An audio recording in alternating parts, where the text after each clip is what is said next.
Günaydın arkadaşlar. Gözüm açamıyorum. Sabahtan birkaç işim var. Saat 1'de dersim başlayacak. Ama saat böyle 9-10 gibi birkaç işim var. Onu halledeceğim. Saat şu an 7:50.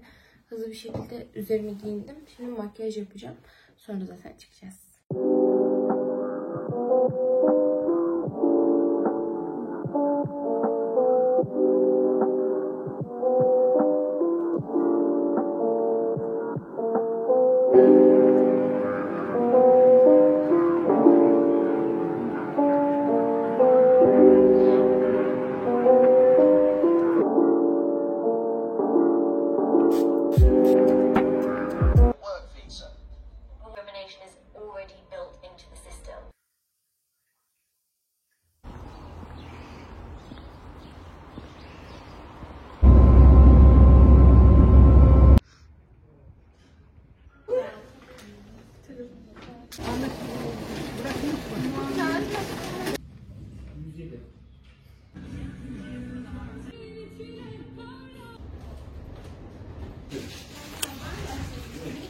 Arkadaşlar ben size hiçbir şey çekemedim.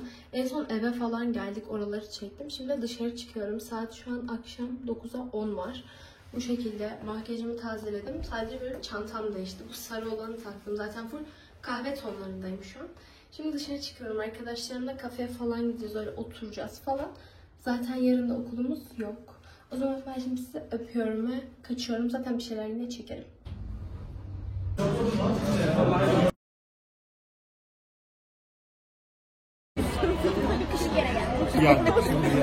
O zaman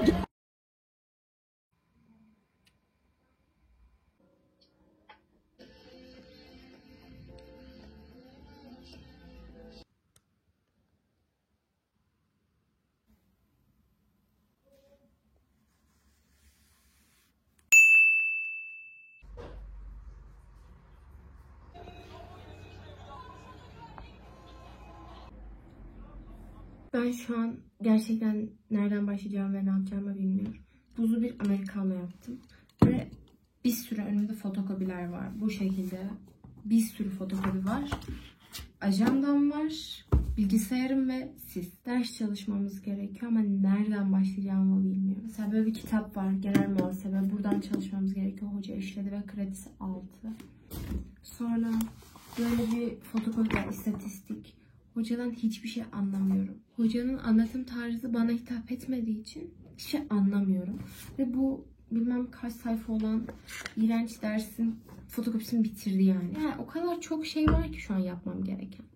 Ben bunları vize final haftasına bırakırsam, bakın şuraya yazıyorum, hepsinden kalırım. Neyse ben daha fazla boş yapmayayım ve bir an önce bunların birinden başlamalıyız. Hangisinin olduğunu bilmiyorum ama birinden başlamamız gerekiyor.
Arkadaşlar selam, ben okuldan geldim. Sabah hiçbir şey çekemedim.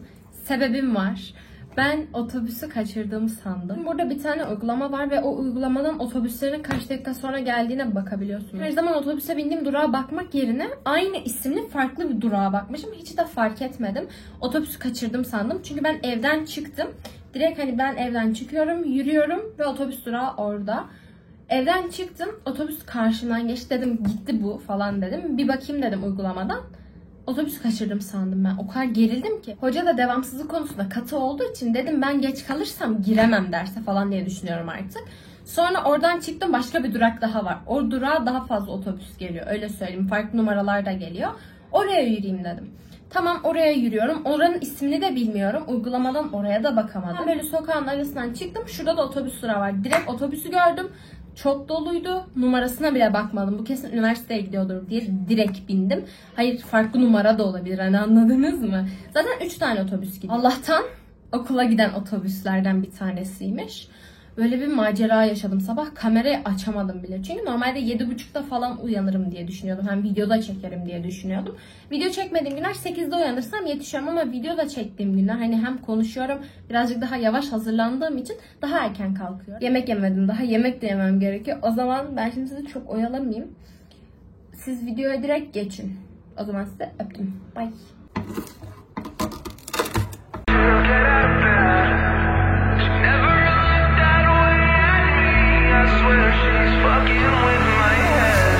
Took a couple L's this week, it's been hard to get out of bed.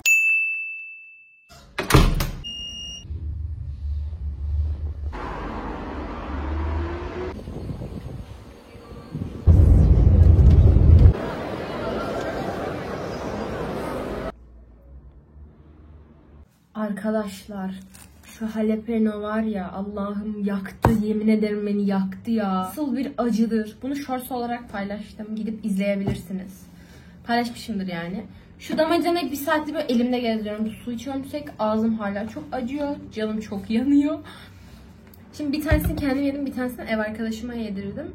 O kadar acı bir şey ki yani yok. İşte benim okulum bitti bugün. Geldim eve, pazara falan da gittik. Zaten oraları da çekmiş olmam gerekiyor. Patates salatası yapıyor bu kız. Yemin çok canım istedi. Gidip patatesleri ocağa koydum, haşlanıyor şu an. Patates salatası yapacağız beraber. Siz de benimle geliyorsunuz. O zaman ben şimdi çok konuşmayacağım. Çok uykum geldi çünkü birazcık kahve de içmem lazım. Şunun acısı zaten yakıyor beni. Gerçekten çok kötüyüm. Neyse, ben sizi öpüyorum ve kaçıyorum. Bye.